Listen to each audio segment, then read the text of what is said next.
Meus queridos irmãos e irmãs, então nós estamos neste final de semana, buscando nos alimentar da palavra, voltamos para o tempo comum, esse tempo tão importante da igreja, que é o tempo em que nós vamos meditar, vamos rezar, vamos testemunhar o ministério público de Jesus. Nós celebrávamos semana passada a celebração do batismo, recordávamos o nosso batismo, somos batizados para uma missão, e Jesus também com o seu batismo começa o seu ministério público,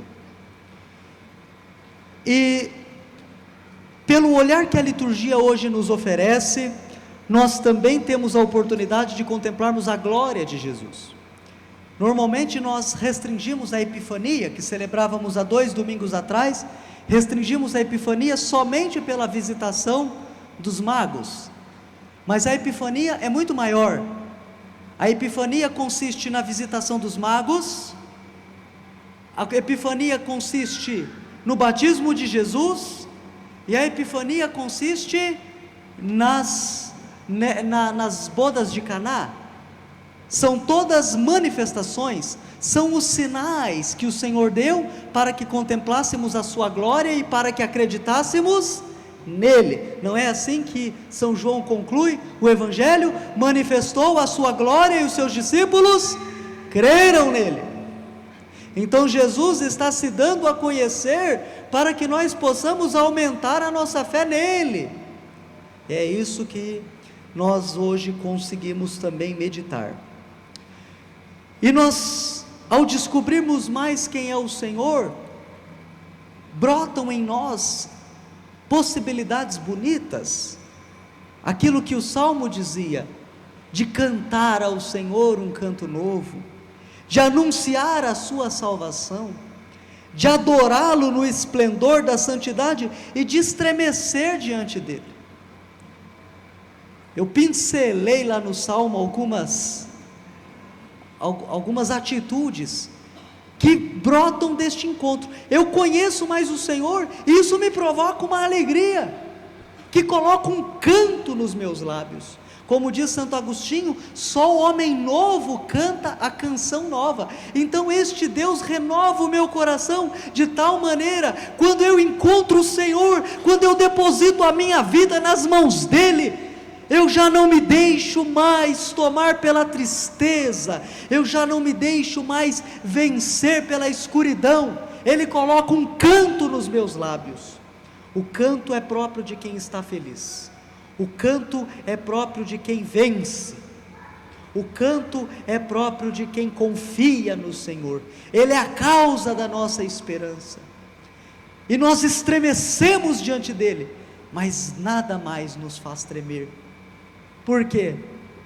Porque nós conhecemos o nome do Senhor, nós contemplamos a sua glória e nós cremos nele.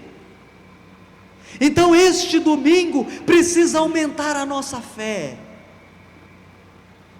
apresentando-nos a face gloriosa de Deus.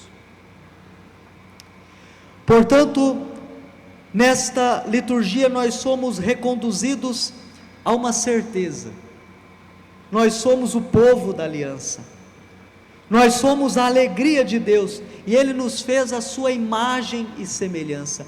Nós pertencemos a Deus. Com Ele, com Deus, nós somos convidados a viver uma relação tão profunda de intimidade, que a primeira leitura do profeta Isaías nos sugere a esponsalidade como a imagem desta comunhão íntima com Deus. Não era assim que a primeira leitura falava de um esposo com a sua esposa, e ela terminava dizendo: como a esposa é a alegria do marido, serás assim também a alegria do teu Deus. Por isso nós celebramos neste altar o sacrifício da nova e eterna aliança, ou seja, nós somos convidados a uma profundidade e uma intimidade tão íntima no nosso relacionamento com Deus, que é como se nos tornássemos um só, assim como o marido e a esposa se tornam um só com Deus. Que intimidade profunda nós somos convidados a ter com Deus. Imagina se realmente nós interiorizássemos esta palavra e nos sentíssemos tão ligados ao Senhor que fôssemos um só com Ele. Nós teríamos a força dos profetas, nós teríamos a grandeza de Davi que combate gigantes, nós teríamos realmente a oportunidade de superar os nossos limites humanos pela força que vem de Deus. E é isso que a liturgia tem nos ajudado a pensar.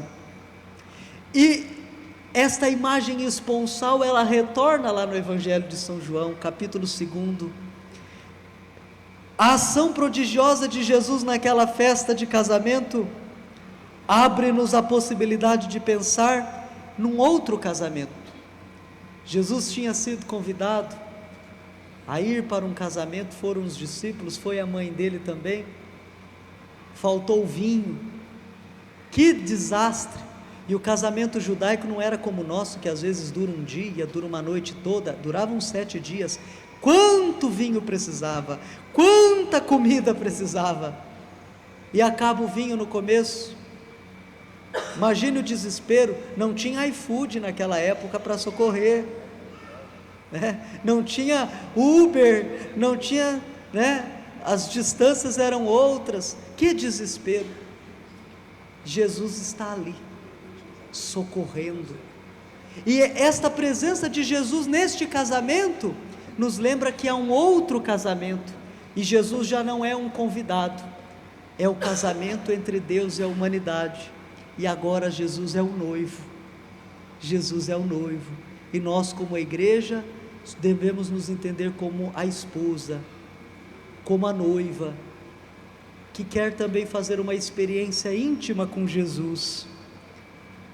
A restauração de uma aliança, portanto, acontece com Jesus.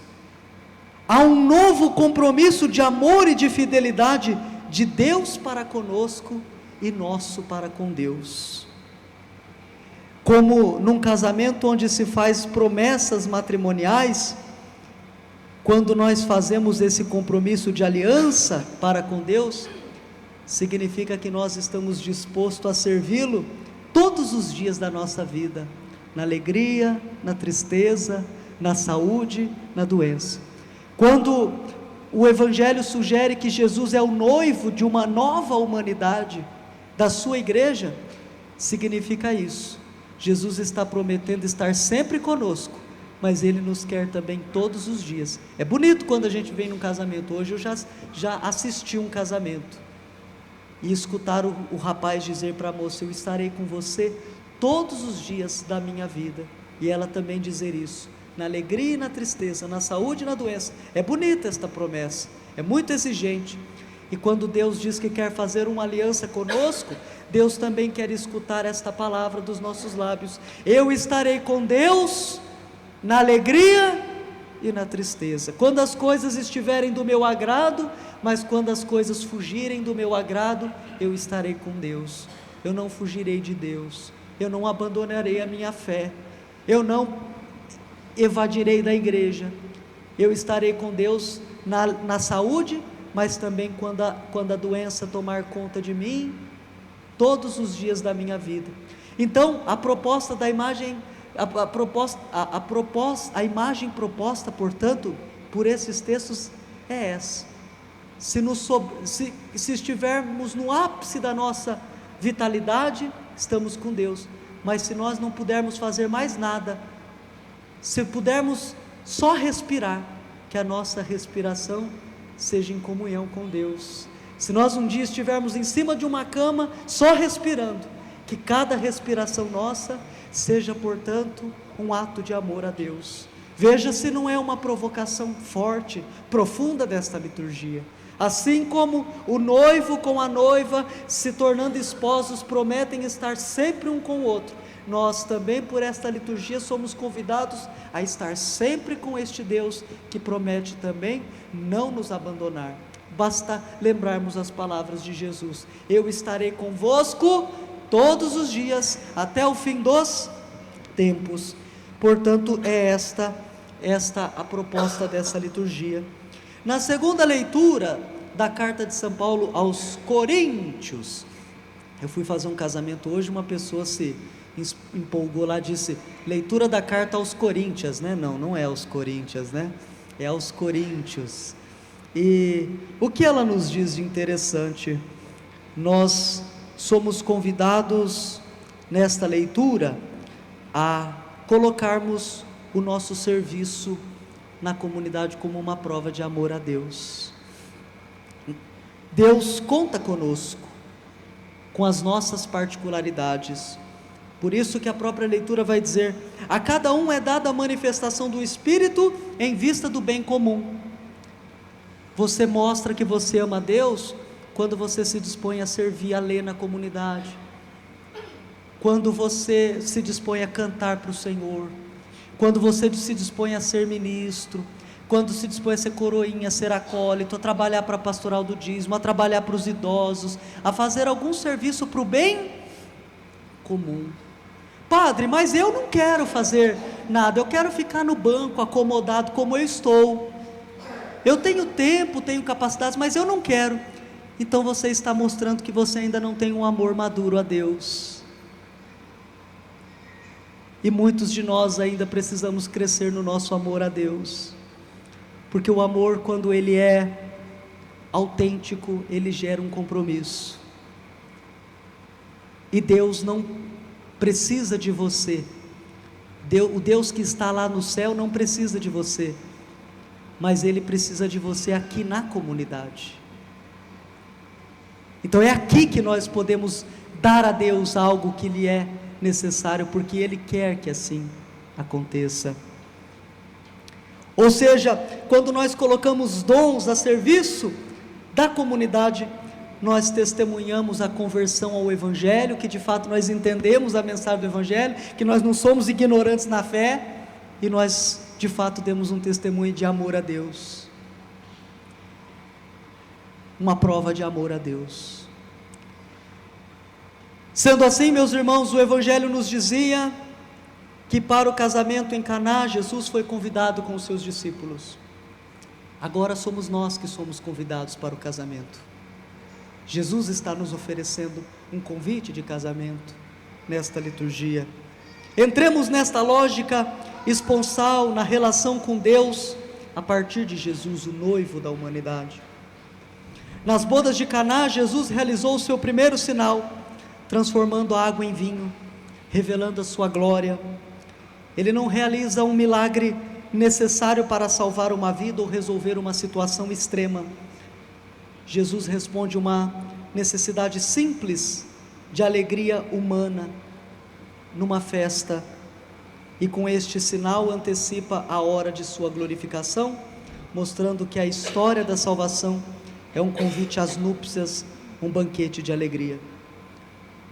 Portanto, meus irmãos, deixemo-nos mover por uma certeza: não há alegria maior do que estar a serviço de Deus. Não há vida mais realizada do que quem encontrou esta causa profunda, sincera, verdadeira, para gastar a sua vida, que é a causa de Jesus. Então, aquele casamento que seria pura tristeza, com Jesus se torna imensa, profunda, duradoura alegria, e a nossa vida também, desposada pelo Senhor Jesus, começa também a provar uma grande alegria. Amém.